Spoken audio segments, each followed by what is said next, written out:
Glória a Deus. Eclesiastes 7, versículo 8 diz: melhor é o fim das coisas do que o princípio delas, o começo delas. Melhor é a longanimidade ou o longânimo do que o altivo de coração. Lê novamente: melhor é o fim das coisas do que o princípio delas. Melhor é o longânimo do que o altivo de coração. Essa palavra fala da importância de terminarmos alguma coisa bem, que é melhor o momento final de algo do que o começo, e é melhor longânimo do que o de coração altivo, o soberbo, o presunçoso, porque o de coração altivo, ele tem pavio curto. Ele começa a fazer algo nos primeiros desafios, ele corre o risco e tem a tendência de chutar o balde. O longânimo não. O longânimo tem mais paciência, aguenta mais. O longânimo, eu acredito que o efeito mais parecido com o longânimo é o efeito, como é que é aquele efeito que vai e volta O efeito do coco bambu, do bambu. Resiliente. O efeito do longânimo é parecido com o resiliente. É aquela pessoa que tem a capacidade de sofrer alguma situação e depois ele volta para o ponto inicial. Ele é criticado, é resistido, às vezes até removido de lugares, e quando ele volta para o mesmo lugar, ele está do mesmo jeito, intacto, sem sofrer dano. Você pega uma vara de bambu, e você pega a ponta dela e topa no chão, e passa um tempo com ela ali envergada. Quando você solta ela, volta para o mesmo lugar. O longânimo é assim, é aquela pessoa que aguenta mais. O longânimo é longo ânimo, uma pessoa que não se irrita rápido, aguenta mais pancada. Todos nós da Igreja Avivamento Cristão, quem diz amém? Diga: eu recebo. Isso é bom para o casamento, isso é bom para os relacionamentos, não é? Sociais, de trabalho, de escola, não é? Isso é bom demais, porque coisa boa é quando você chega ao momento da vida e diz assim: rapaz, glória a Deus, porque eu não tomei a decisão que eu queria tomar no momento da aflição, no momento da emoção, e porque eu aguentei um pouquinho mais, eu estou aliviado e posso dar seguimento na minha vida. Tem muita gente que perde a vida porque toma atitudes pela emoção, na hora errada, porque tem um coração altivo, um coração presunçoso, um coração orgulhoso. Ninguém pode falar mal de mim, ninguém pode me pisar, ninguém pode me machucar, ninguém pode ser injusto comigo, porque eu já estou pronto para acender o pavio. Então, longânimo, ele vai ter a possibilidade de chegar no final das coisas de maneira mais positiva do que o altivo, amém? De maneira que o forte desse versículo é a importância de você começar uma coisa e terminar. A gente não ficar como provérbios da boca de outras pessoas. Fulano começou um projeto e não terminou. Começou um casamento e não terminou. Quer dizer, terminou o casamento, se divorciou. Começou uma casa e não terminou. É uma tristeza. Tem uma casa na esquina ali da nossa rua, que toda vez que a gente entra e olha para a casa, a gente se lembra da situação do dono, que mandou fazer a casa, e quando chegou no teto, a gente já sabe, acabou o dinheiro. Ou acabou o dinheiro, a pessoa desistiu, ou sei que não conseguiu terminar a casa. E se tivesse feito menor e tivesse acabado, teria sido mais bonito, depois faria o resto. Então, é importante começar e terminar alguma coisa, amém, queridos? Está falando também que o momento da celebração, o momento em que você tem uma conclusão, é só no final de alguma coisa. É muito bom quando a gente começa no reino de Deus bem, fervoroso, e todo mundo deve começar assim. Mas o desafio não é começar uma vida de fé. O desafio não é se converter. No meio do mundo de hoje, de tudo que está acontecendo no mundo hoje, o maior desafio nosso não é apenas aceitar Jesus e entregar nossa vida para Jesus. O nosso desafio é 10 anos depois continuarmos na mesma fé. Quem diz amém? E eu já falei aqui várias vezes, eu sofri muito, porque quando eu entrei no Evangelho, eu entrei intenso, com intensidade. Eu orava com intensidade, eu evangelizava com intensidade, eu servia na casa de Deus com intensidade. Eu queria fazer tudo o que o pastor fazia, o que os diáconos faziam. Eu queria tomar para mim as responsabilidades, e eu tinha atitude. E então, por causa desse início fervoroso, alguns falavam: isso é fogo de palha, daqui uns 10 anos você vai ver, você vai voltar a ficar maduro, vai ficar maduro igual nós, vai ficar normal como nós. Porque quando eu me converti eu era assim. Eu queria fazer tudo na igreja, eu queria pregar, eu queria louvar, eu não perdia um culto. Mas aí eu fui ficando maduro, fui percebendo que não precisa essa coisa toda. E eu repreendi, está repreendido em nome de Jesus. Eu profetizo que quando eu tiver 20 anos, eu vou estar do mesmo jeito, intenso, amando as almas perdidas, amando a Jesus Cristo, amando a Bíblia Sagrada e viciado nos cultos. Às vezes a gente sai de férias para algum lugar, aí quando chega no final de semana, que é o dia do culto, a gente não aguenta ficar em casa. A gente vai em outra igreja, vai ouvir a palavra de outro pastor, porque a gente se converteu de verdade, é crente de verdade. Se você é alguém que passa 15 dias de férias, não importa o lugar que você vai. Tem gente que vai, ainda faz: rapaz, que alívio, não precisa ir para os cultos. Até parece que não é crente. Então você vai viajar, seja para a Argentina, seja para Paris, vai recebendo dizendo amém, aleluia, seja para Dubai, primeira coisa que você deve procurar: onde é que tem a igreja mais perto do hotel? De preferência uma igreja pentecostal, uma igreja onde eu posso fazer barulho, ninguém saber o que eu estou falando, aleluia. Procurar um ambiente de fé, para você realmente ser intenso em Deus, e não deixar o fogo apagar. Porque é importante se converter intenso, o mais importante é 30 anos depois alguém te encontrar com a mesma intensidade, amando Jesus da mesma maneira, evangelizando da mesma maneira, onde o pecado que era pecado no início da tua conversão, continuava sendo pecado, continua sendo pecado. Você não diminuiu a sensibilidade da fé e da santidade, onde a vida de fé, o amor pela palavra, pela oração, pelo jejum, que era no início, continua sendo a mesma coisa, porque a Bíblia diz que a nossa vida é um crescimento de fé em fé, de glória em glória, e o fim das coisas é melhor do que o primeiro, o começo. Amém.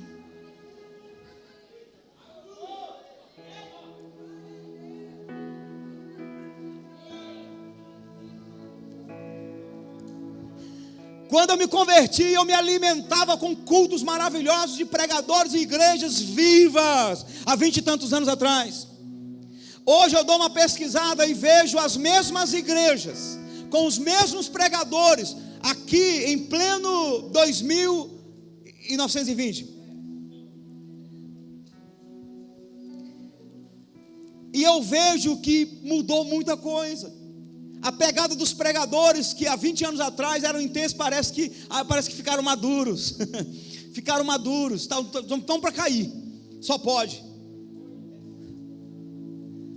As igrejas que eram intensas há 25 anos atrás, 30 anos atrás, parece que caiu, parece que o teto virou um teto de gelo. O povo que glorificavam a Deus, o povo que glorificava a Deus, o povo que era intenso, que amava adorar Jesus, levantar os braços e chorava na presença de Deus, parece que tipo: não, eu já consegui minha casa, eu já consegui meu casamento, eu já consegui um bom salário, para que ficar nessa coisa toda?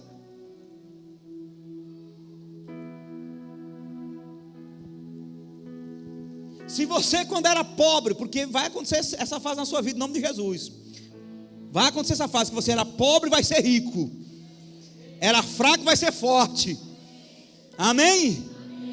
Então se você, quando era pobre, era intenso e glorificava e não perdia um culto, ficou rico, baixou, se esfriou, então você mostra porque é que você era tão intenso. Era interesseiro, era querendo alguma coisa, era para ver se Deus te livrava da pobreza.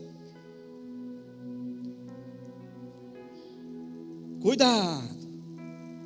Se o ambiente do amor, se o ambiente da paixão por Jesus só pode ser possível na escassez, ele vai te voltar para a escassez.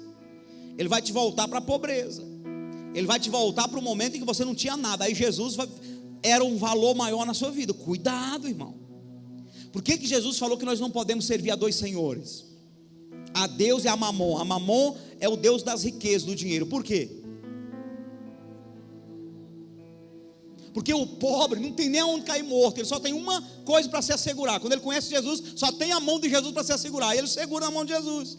Jesus passa a ser o valor maior. Aí Jesus, por amor, prospera o indivíduo.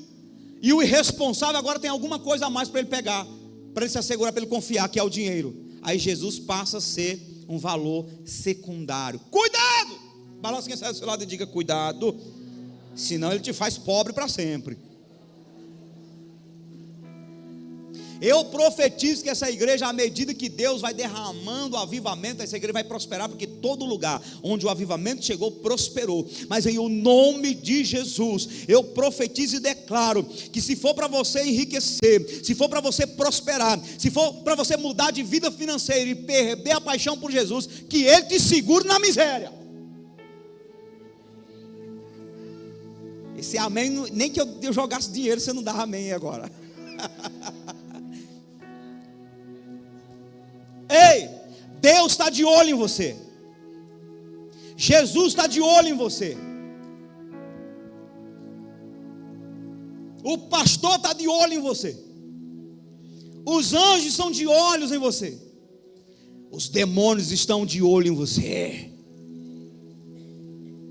O diabo sabe que se você ama o dinheiro mais do que a Deus, ele não vai resistir você e vai deixar você prosperar. Não vai te resistir nessa área. Porque ele sabe que quando uma pessoa troca Jesus por bens materiais, acabou-se. O diabo não precisa atacar a vida dela, porque ela já vai para o inferno. Quando o dinheiro é uma idolatria, quando o conforto é uma idolatria, quando outras coisas tomam o lugar de Deus na nossa vida, Deus vai querer tirar. Quando Isaac estava tomando um lugar maior no coração de Abraão, Deus falou: Abraão, me deu seu filho Isaac. Cuidado. Então eu, em nome de Jesus, eu profetizo que nós vamos chegar com a profecia que Deus liberou para Daniel: tu porém vais até o fim e vai dormir em paz com os teus pais. Você vai até o fim, você vai dormir em paz.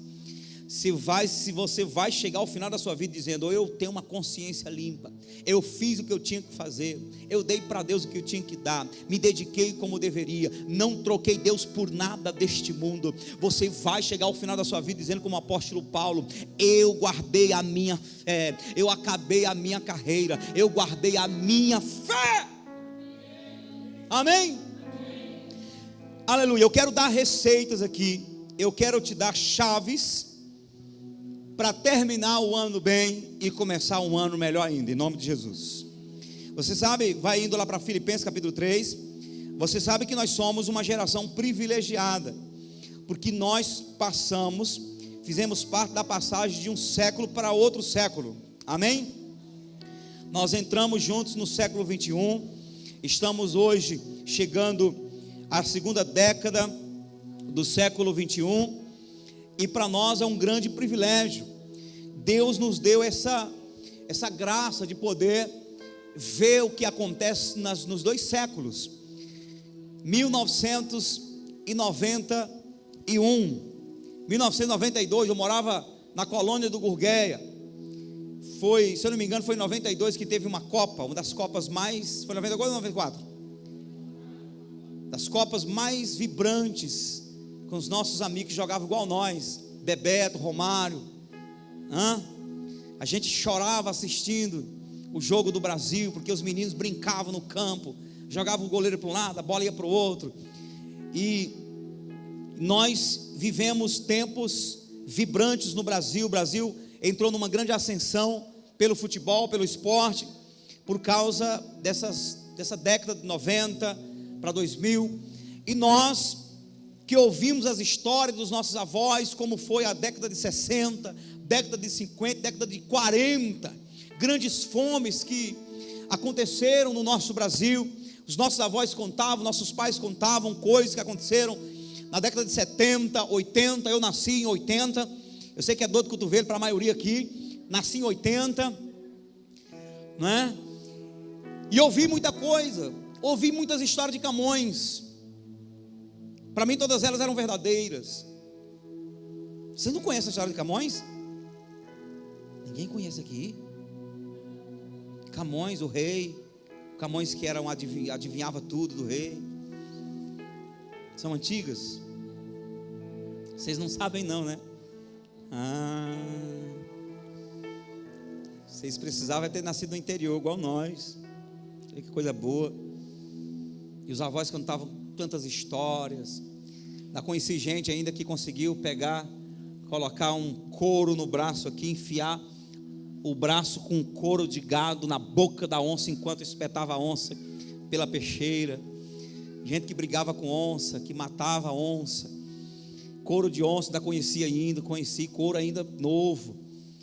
E o tempo passou e nós chegamos em 2000, passamos por aquela peleja de muita gente vendendo casa, vendendo coisas, queimando cabanas, queimando roça, terras, porque a virada do ano sugeria o final do mundo, não é? A virada de 99 para 2000, o mundo vai se acabar. E a gente viu muitas histórias de pessoas fanáticas que queimaram a própria casa e ficaram esperando a virada do ano e o mundo se acabar, e o mundo não se acabou. Estamos chegando em 2020, o mundo não se acabou. O mundo não vai se acabar, irmão, assim. O mundo só vai se acabar depois. O mundo ainda tem pelo menos 1 milênio para se acabar. A Bíblia diz que os elementos ardentes se desfarão, sim. Vai ser queimado com fogo, sim. Mas isso é depois do milênio. Antes do mundo se acabar, vai vir um arrebatamento. Antes do mundo se acabar, a terra vai passar pela maior celebração, maior tristeza para aqueles que não conhecem Jesus, e maior celebração para aqueles que conhecem a Cristo Jesus. A Bíblia diz que a trombeta vai soar, aleluia, e aqueles que estiverem vivos vão ser arrebatados para encontrar com Jesus. Qual é o nome disso? O nome disso é o final de uma etapa do cristianismo na terra.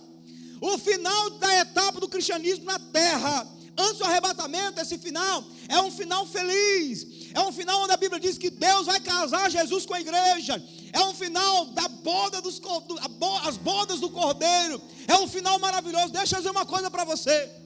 Eu não preciso ser profeta, e você não precisa visitar nenhuma cartomante, nem ninguém que adivinha, porque isso é pecado. E nem precisa andar atrás de profeta para saber qual é o teu fim. Eu te digo qual é o teu fim. Se você permanecer na igreja, o teu fim é o fim do arrebatamento. O teu corpo vai ser transformado num corpo glorioso. Você vai subir nas nuvens, vai se encontrar com o Senhor e vai viver para sempre com Ele. Aleluia. Oh, meu Deus do céu, será como é que vai acabar a minha vida? A vida vai acabar bem, a tua vida vai acabar bem, a tua vida vai acabar com uma melhor vida dessa terra. A Bíblia diz que o justo ainda na velhice dará fruto. Balanço, quem está ao seu lado e diga: permaneça na igreja e você vai acabar bem.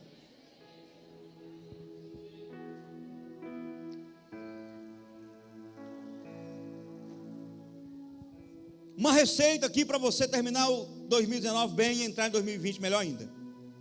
Filipenses 3, versículo 13. Irmãos, quanto a mim, não julgo que haja alcançado, mas uma coisa faço, e é que, esquecendo-me das coisas que para trás ficam, avançando para as que estão diante de mim, prossigo para o alvo, pelo prêmio da soberana vocação de Deus em Cristo Jesus.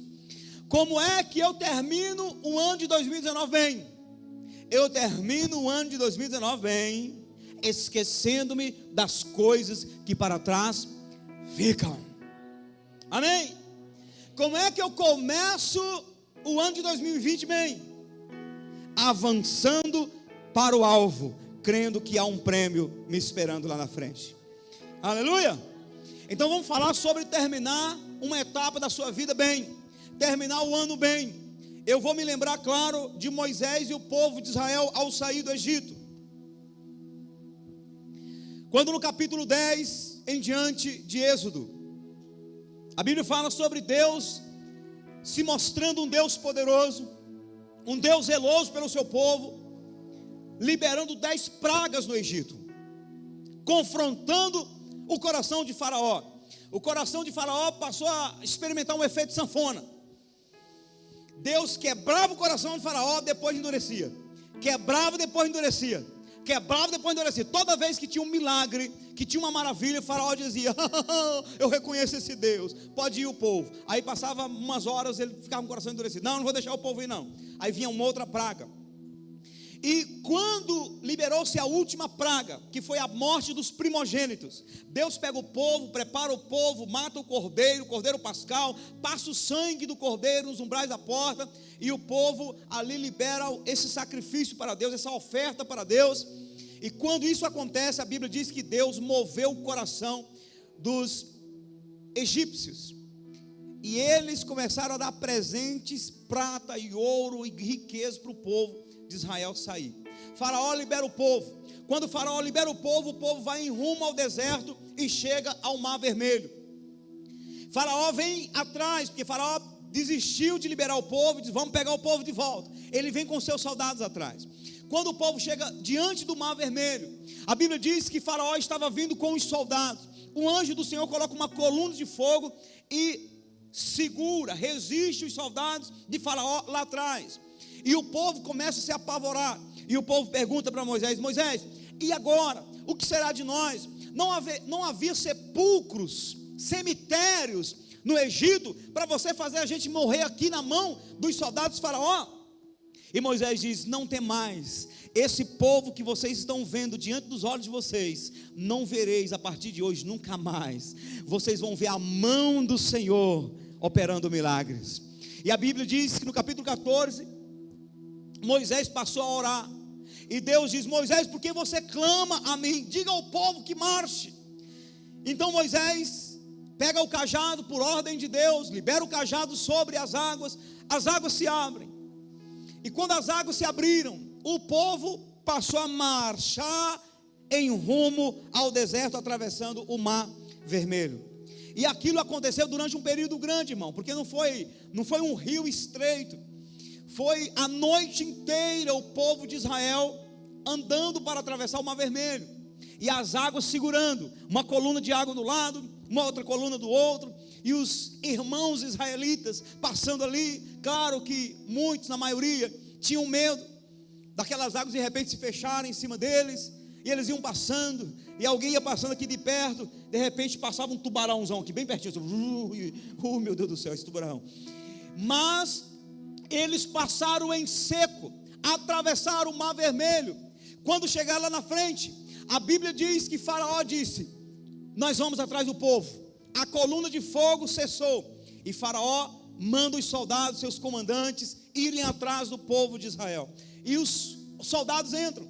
Quando chegam no meio, a Bíblia diz que na vigília da noite, já chegando, amanhecendo o dia, os carros dos soldados de Faraó começaram a andar com dificuldade.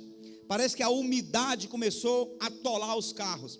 Os pneus das carroças passaram a quebrar, e eles passaram a ter dificuldade. Eles começaram a dizer uns para os outros: o Senhor está pelejando contra nós em favor dos israelitas, nós não teremos chances. Começaram a se apavorar os soldados. Quando o povo de Israel percebeu os soldados chegando para perto, o povo se apavora, e Deus fala para Moisés: estenda o cajado e fecha as águas. Quando ele estendeu o cajado, as águas se fecharam. Quando as águas se fecharam, tomaram todos os israelitas, mataram, ou melhor, os egípcios, os soldados egípcios. Todos eles morreram. Os israelitas viram os cadáveres dos egípcios na praia. E então, nesse momento, fecha um ciclo na vida do povo de Israel. Nesse momento o povo dá aquela respirada, e o passado passa a ser realmente um passado. Quando o povo olha para o mar fechado, e o povo percebe que Faraó não tinha mais condições de tocar o povo de Israel, então o povo está preparado para um novo tempo. A Bíblia diz no capítulo 15 de Êxodo que Moisés cantou um cântico novo. Cantou um cântico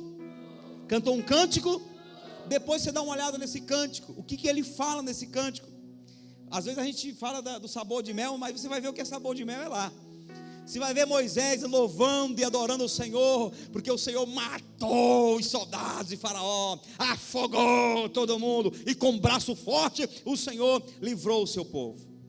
Pois bem, por que eu estou falando sobre isso?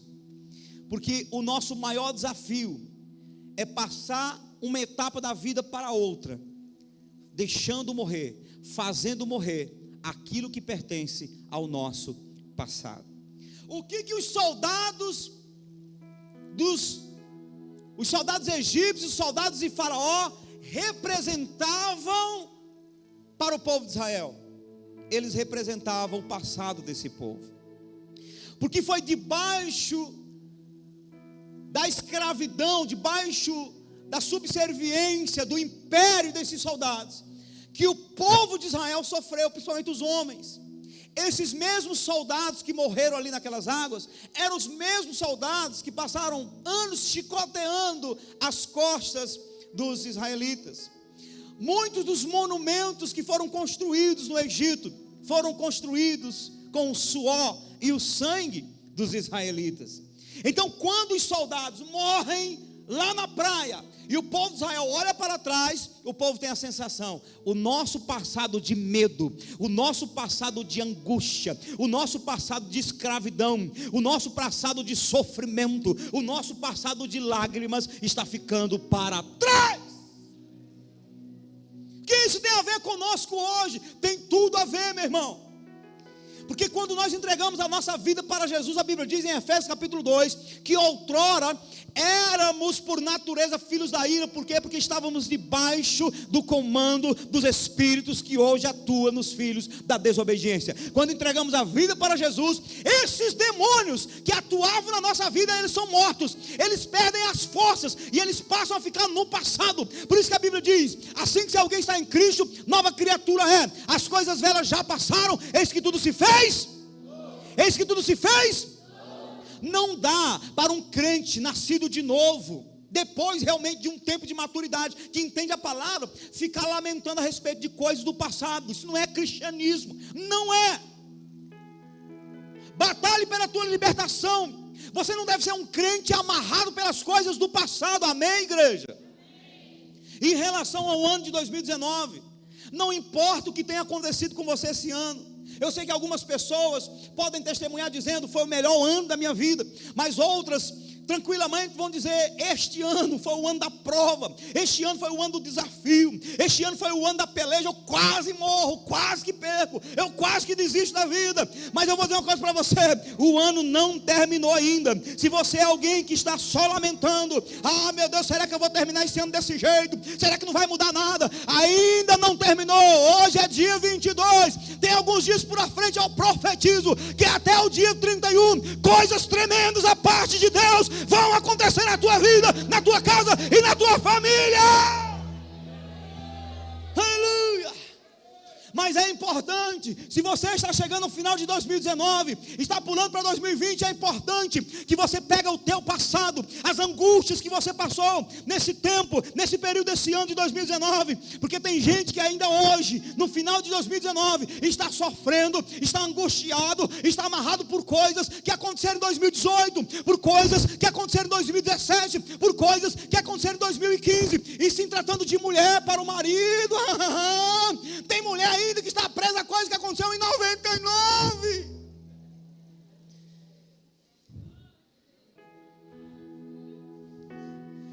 A pessoa chega: pastor, isso aconteceu foi em 1960, pastor. Ela ainda estava nas entranhas do pai e ainda cobra. E eu não estou ignorando o sentimento, eu sei que tem coisa que é difícil, principalmente para a mulher. Mas deixa eu dizer uma coisa para você: Deus tem planos maravilhosos para a tua vida. Deus tem um ano maravilhoso para a tua vida. O que ficou amarrado em 2018, deixa para lá. O que ficou em 2019, meu irmão, vai deixando para lá. Deve ser uma morte, o mar tem que se fechar. Aquilo que te perseguia, os maus hábitos que te perseguiam em 2019, sabe, os xingamentos, as angústias, a depressão, a tristeza, as brigas, as percas, os prejuízos que você teve em 2019, 2019, tem que ficar batizado lá nas águas, porque a Bíblia diz que quando nós nos convertemos, nos batizamos, o nosso passado é batizado, o nosso passado é mergulhado, a natureza velha, ela vai para as profundezas do mar. E no capítulo 10, versículo 2 de 1 Coríntios, a Bíblia diz que essa passagem do Mar Vermelho foi uma espécie de batismo. Paulo disse assim, ó, todos os israelitas foram batizados em Moisés, batizados na nuvem e batizados no mar. Quando eles passaram pelo mar, o passado deles foi afogado na vida dos soldados. Quando o povo de Israel passou para o outro lado, eles tinham que ter consciência: nós somos novas criaturas, somos novas pessoas, não somos mais escravos de Faraó, não precisamos ter o medo do passado, daqui para frente é tudo diferente. E foi isso justamente o que aconteceu na sua vida, lá em 2019, até ontem. Eu quero dizer para você, em nome de Jesus, que Deus quer afogar, Deus quer matar, Deus quer destruir, para que você entre em 2020 diferente, com a mente diferente, com o coração diferente, com o olhar diferente, com esperança, com expectativa, com perspectiva, porque o que Deus tem para a tua vida é sobremaneira maior do que tudo aquilo que você passou no passado.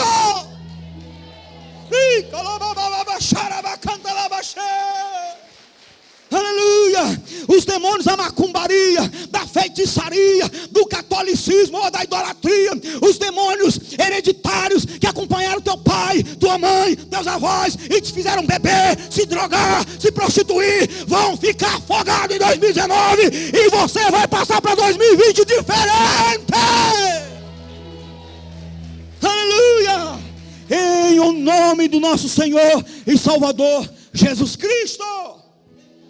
Qual é a melhor maneira de acabar 2019?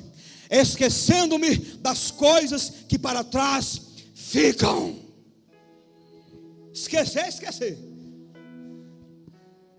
Esse esquecer aqui não é amnésia, é você deixar para lá.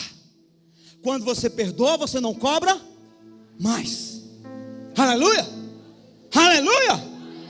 Por quê? Porque morreu. O passado morreu, não pode mais te cobrar. Lembra da história que a gente fala sempre? Lutero, ele não reformou, por exemplo, uma igreja local. Lutero reformou a igreja que era império no passado.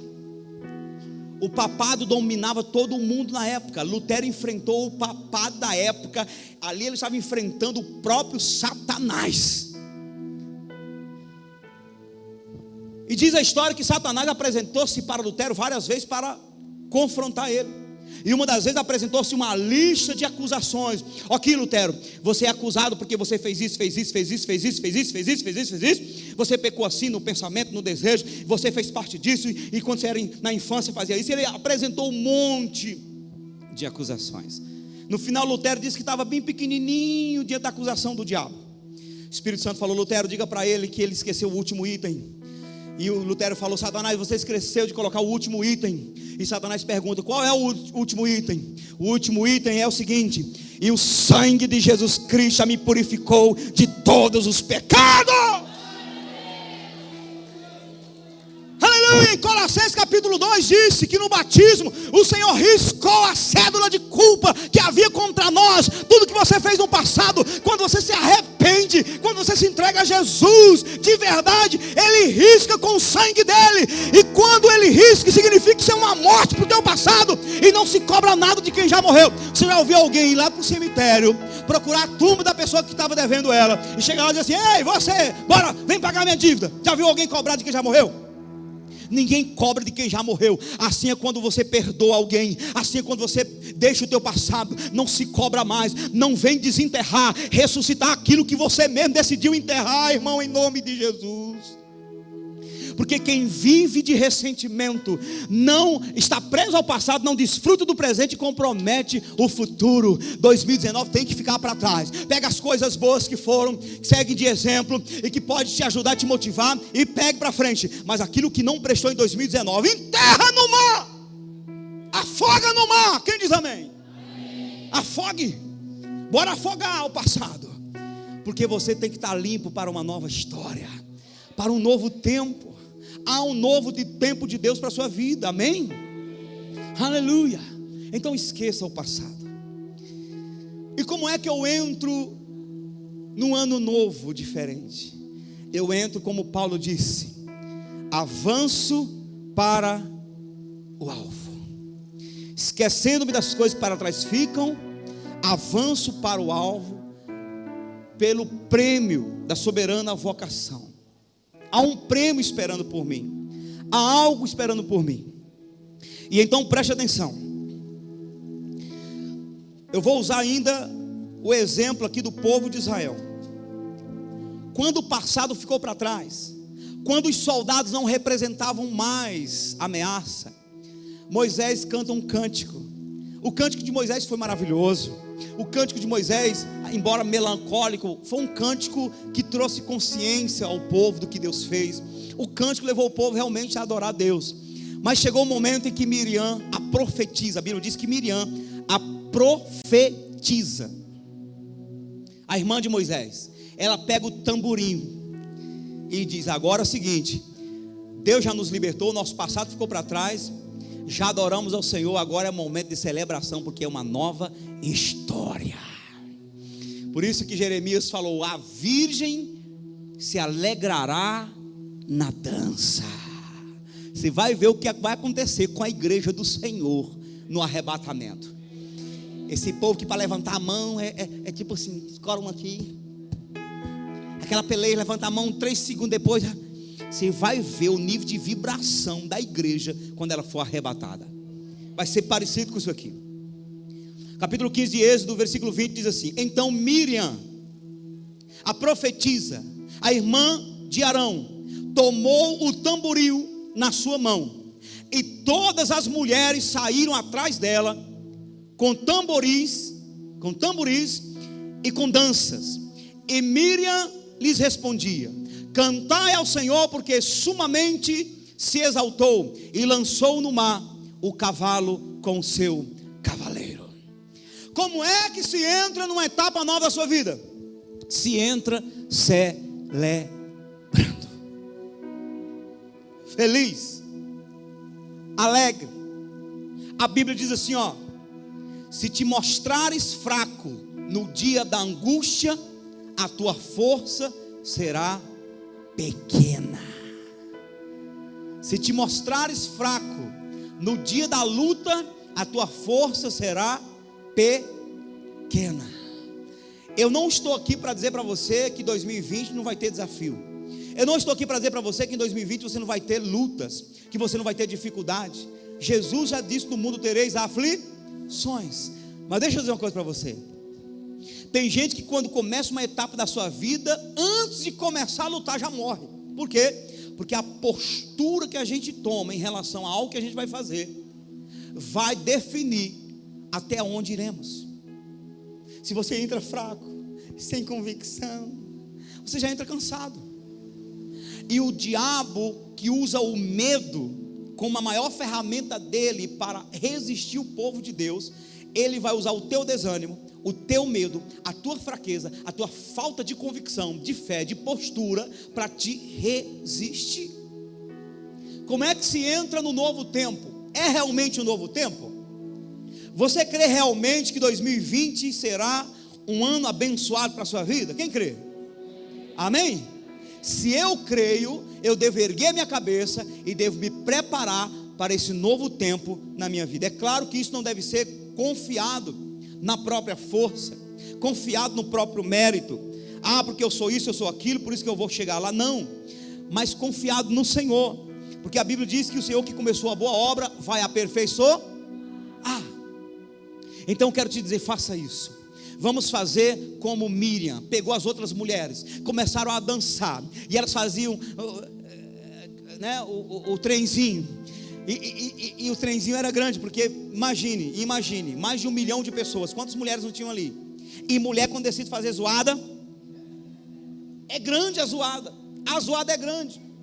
Então o barulhão tomou de conta de todo arraial do povo de Israel. É assim que se começa uma nova etapa da sua vida. É assim que a gente recebe uma criança que chega. É assim que a gente chega num casamento. Aleluia, aleluia.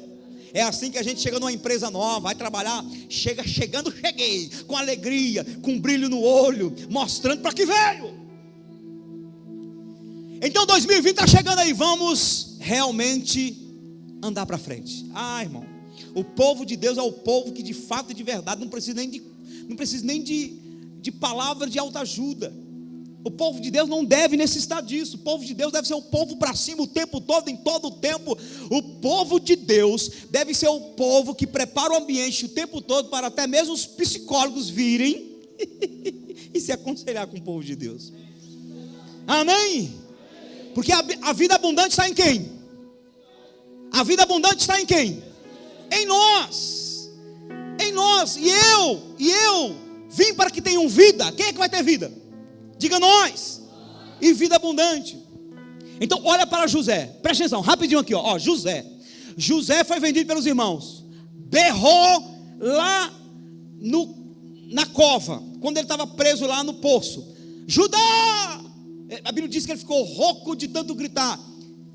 Quando passaram os ismaelitas, José foi vendido. O bisneto de Abraão foi vendido para a descendência de Ismael, do outro filho de Abraão.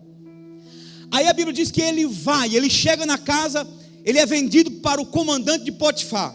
Me mostra na Bíblia um lugar onde José ficou mocorongo, ficou bicudo para lá, e me venderam, e apanhava porque não queria trabalhar, porque estava ressentido que os irmãos venderam. Me mostra.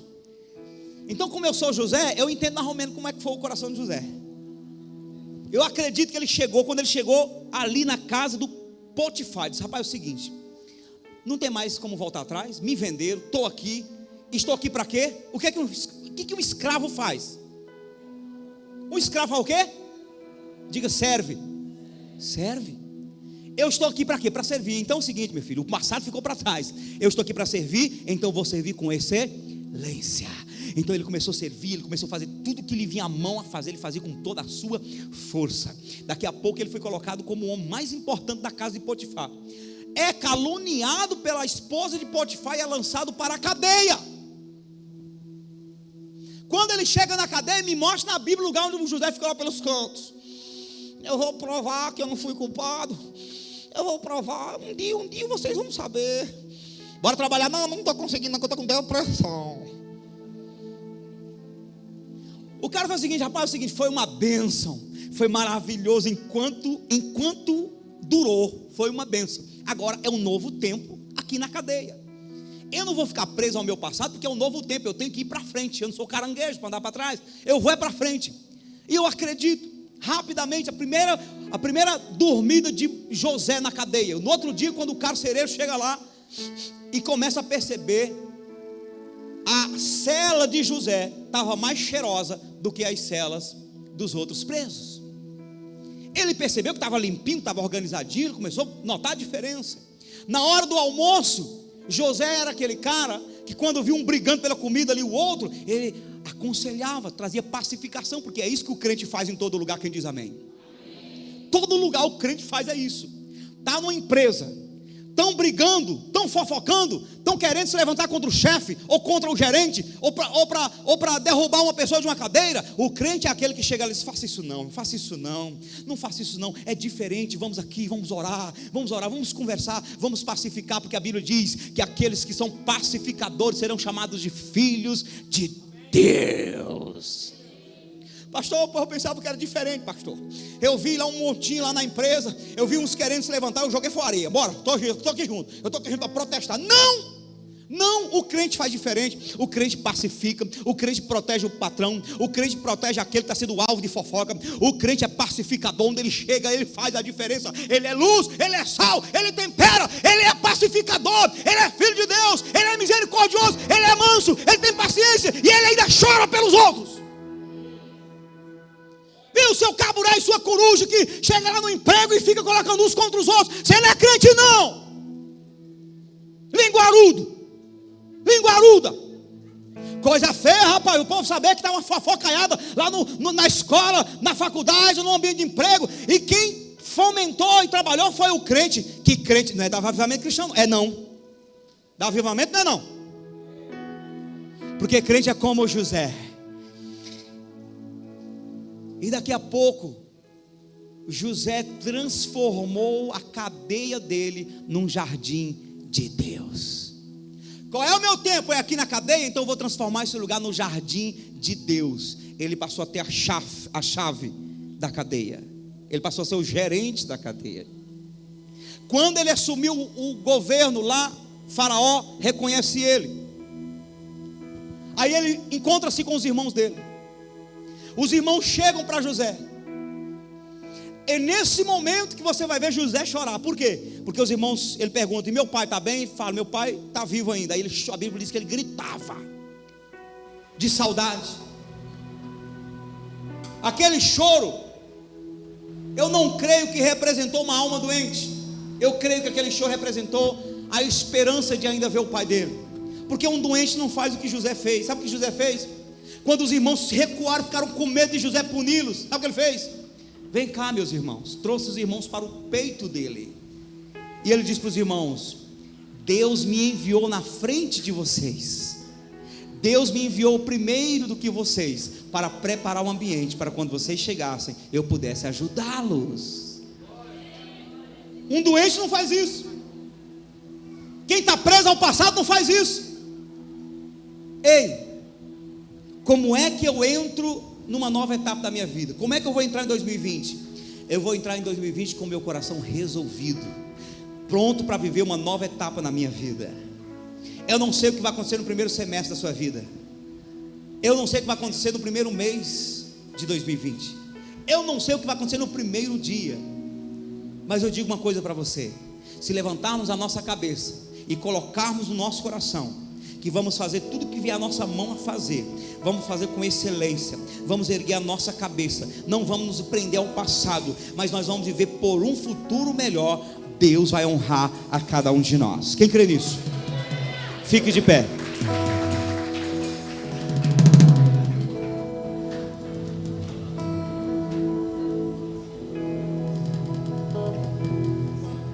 Ei, pastor, e se eu não estiver tão motivado assim, não estiver crendo em tantas coisas, se eu não estiver com tanta esperança assim, pastor, porque eu nem emprego tenho, nem tenho perspectiva de ter emprego, o negócio está tudo morto.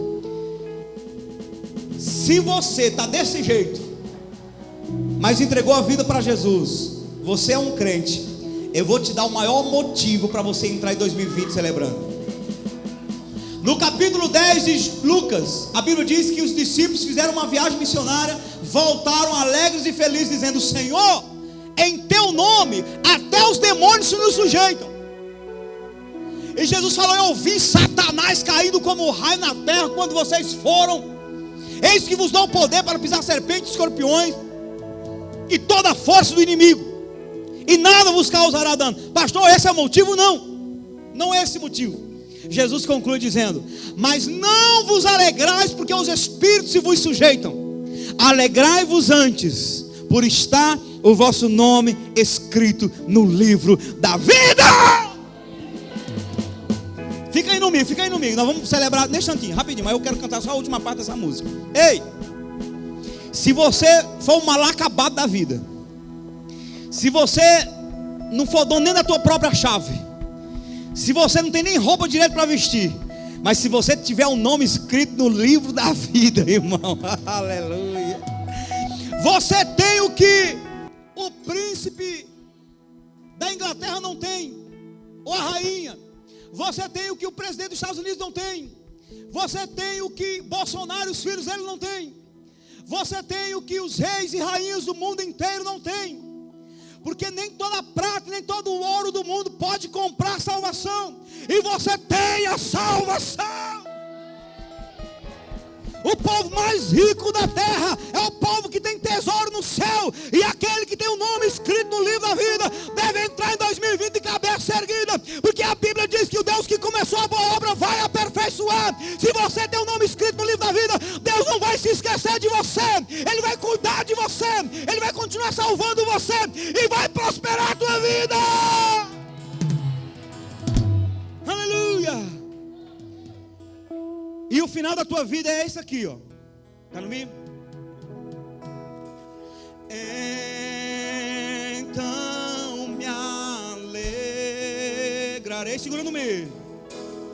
Perto sim, meu rei, me perto lá de ti, meu rei, me esse Deus de ti. Então me alegrarei. Então me alegrarei perto de ti, meu rei, perto de ti, meu rei, meu Deus de ti. Segura no meio, segura no meio. E quando Cristo, enfim. E quando Cristo, enfim, me vier chamar. Me vier chamar. Nos céus. Nos céus com serafins. Irei morar.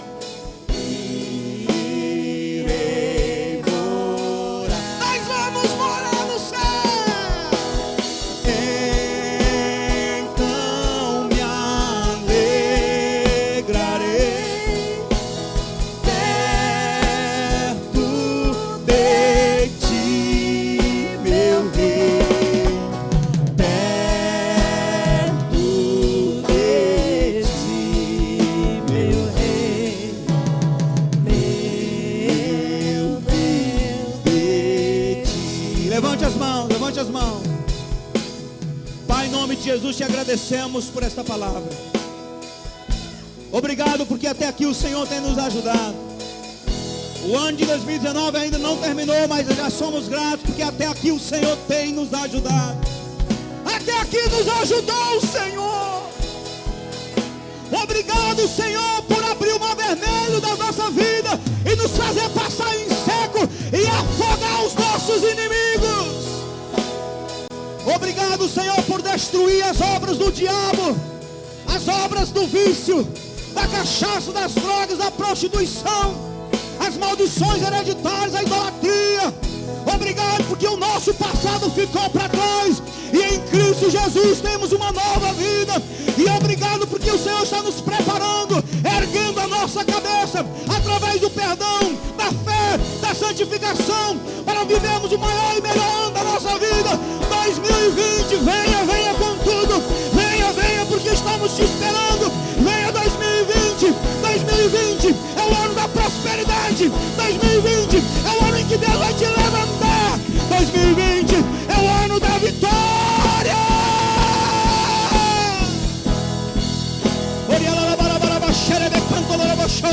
Levante as mãos e receba. Receba a unção para entrar em 2020 vitorioso. Receba a alegria de Deus. Você vai nadar sobre as águas. Você vai andar sobre as águas se elas não abrirem para você. Você vai ver a água jorrar da rocha. Você vai ver a água brotar da rocha. Você vai ver caminho no deserto, rio no ermo. Você vai ver a mão de Deus guiando a tua vida.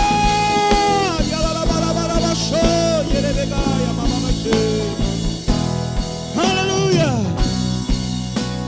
Diga comigo, Senhor Jesus, eu recebo a tua palavra e eu declaro que o meu passado de medo, insegurança, angústia, impedimentos, limitações, vícios, escravidão, insegurança, depressão, tristeza, lágrima, tudo fique afogado no mar vermelho do meu passado. Eu declaro que com cabeça erguida eu vou avançar, eu vou prosperar, eu vou servir a Deus, serei santo para a glória do Senhor. Eu vou desenvolver, eu vou crescer, eu vou andar para frente, porque o meu Deus me pega pela mão direita e me diz: não temas, porque eu sou contigo. Eu vou seguir os passos do meu Jesus, que venceu por mim na cruz do Calvário. Amém. Aplauda o Senhor. Aleluia.